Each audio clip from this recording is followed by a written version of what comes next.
Chapter 25. Hearthstone? More like heartthrob, am I right? You shouldn't make a comment about imminent death and then say, "Good night, we'll talk about it tomorrow." But Inge insisted we shouldn't go after the dwarf until the morning. She pointed out that we needed rest. She brought us extra clothes, food and drink, and a couple of pillows. Then she scurried off, maybe to clean up spills or dust artifact niches, or pay Mr. Alderman 5 gold for the privilege of being his servant. Hearth didn't want to talk about the killer dwarf, Careful One, or his gold. He didn't want to be consoled about his dead mother or living father. After a quick, gloomy meal, he signed, "Need sleep," and promptly collapsed on his mattress. Just out of spite, I decided to sleep on the rug. Sure, it was creepy, but how often do you get to recline on a 100% genuine peas-in-the-well fur? Hearthstone had told me that the sun never set in Alfheim. It just sort of dipped to the horizon and came back up again, like in summer in the Arctic. I wondered if I'd have trouble sleeping when there was no night, but I needn't have worried. Here in Hearthstone's windowless room, one flick of the light switch left me in total darkness. I'd had a long day, what with fighting democratic zombies and then getting dropped out of an airplane into a wealthy suburbs of elitist time. The evil creature's fur was surprisingly warm and comfortable. Before I knew it, I had drifted off into a not-so-peaceful slumber. Seriously, I don't know if there's a Norse god of dreams, but if there is, I'm going to find his house and hack apart his sleep number mattress with a battle axe. I got treated to a flurry of disturbing images, none of which made much sense.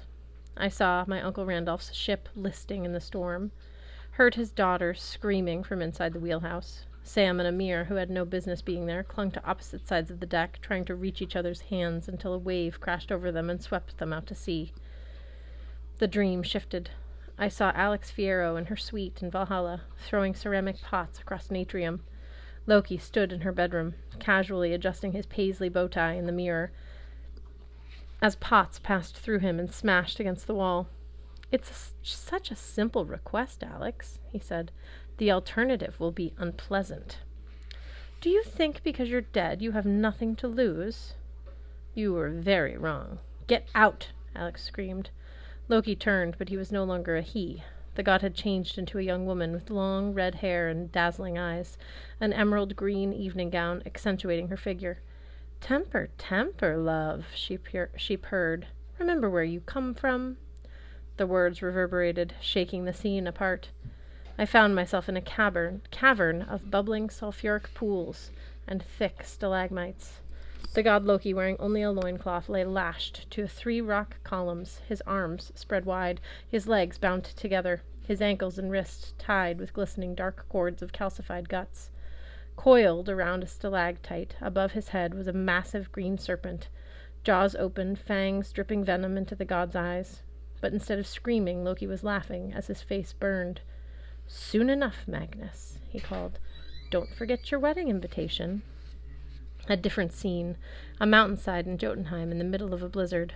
At the summit stood the god Thor, his red beard and shaggy hair flecked with ice, his eyes blazing. In his thick fur cloak, with his hide clothes dusted with snow, he looked like the abominable ginger snowman.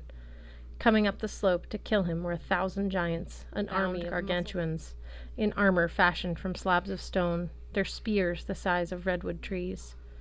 With his gauntlets, Thor raised his hammer, the mighty Mjolnir. Its head was a slab of iron, shaped roughly like a flattened circus tent, blunt on both ends and pointed in the middle. Runic designs swirled across the metal. In the god's double-fisted grip, Mjolnir's handle looked so stubby it was almost comical, like he was a child raising a weapon much too heavy for him. The army of giants laughed and jeered. Then Thor brought down the hammer. At his feet, the side of the mountain exploded. Giants went flying in a 1,000,000-ton maelstrom of rock and snow. Lightning crackled through their ranks, hungry tendrils of energy burning them to ashes. The chaos subsided.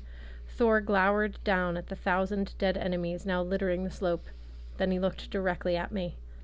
"You think I can do that with a staff, Magnus Chase?" he bellowed. "Hurry up with that hammer!" Then, being Thor, he lifted his right leg and farted, a thunderclap. The next morning, Hearthstone shook me awake. I felt like I'd been bench-pressing Mjolnir all night, but I managed to stumble into the shower and then dress myself in elvish linen and denim. I had to roll up the sleeves and cuffs about 16 times to make them fit. I wasn't sure about leaving Blitzen behind, but Hearthstone decided our friend would be safer here than where we were going. We set him on the mattress and tucked him in. Then the two of us crept out of the house, thankfully without encountering Mr. Alderman. Inge had agreed to meet us at the back edge of the estate. We found her waiting, where the well-kept lawn met a gnarled line of trees and undergrowth. The sun was on the rise again, turning the sky blood orange. Even with my sunglasses on, my eyeballs were screaming in pain. Beautiful, stupid sunrise in stupid elf world. I don't have long, Inge fretted. I bought a 10-minute break from the master. That made me angry all over again. I wanted to ask how much it would cost to buy 10 minutes of stomping Mr. Alderman with cleats, but I figured I shouldn't waste Inge's valuable time. She pointed to the woods. Andvari's lair is in the river. Follow the current downstream to the waterfall. He dwells in the pool at its base. Andvari? I asked. She nodded uneasily. That's the name.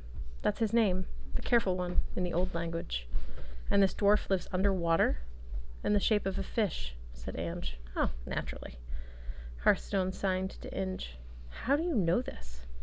Well, Master Hearthstone, Halders still have some nature magic. We're not supposed to use it, but I sensed the dwarf the last time I was in the woods. Mr. Alderman only tolerates this patch of wilderness on his property because, Halder need a forest nearby to survive, and he can always hire more help in there. She said hire. I heard catch. The 10-minute cleat stomping session was sounding better and better. So this dwarf, I said, what's he doing in Elfheim? Doesn't the sunlight turn him to stone? Inge's cow tail flicked. According to the rumors I've heard, Andvari is over 1,000 years old. He has powerful magic. The sunlight barely affects him.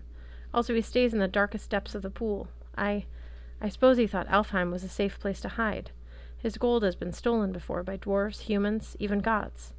But who would look for a dwarf and his treasure here? Thank you, Inge. Hearth signed. The holder blushed. Just be careful, Master Hearth. Andvari is tricky.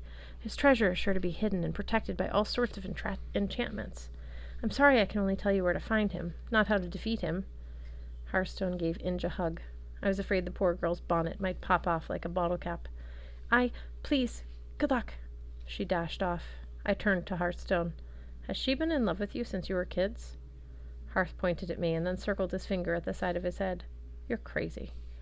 Whatever, man. I said, I'm just glad you didn't kiss her. She would have passed out. Hearthstone gave me an irritated grunt. Come on. Dwarf to rob.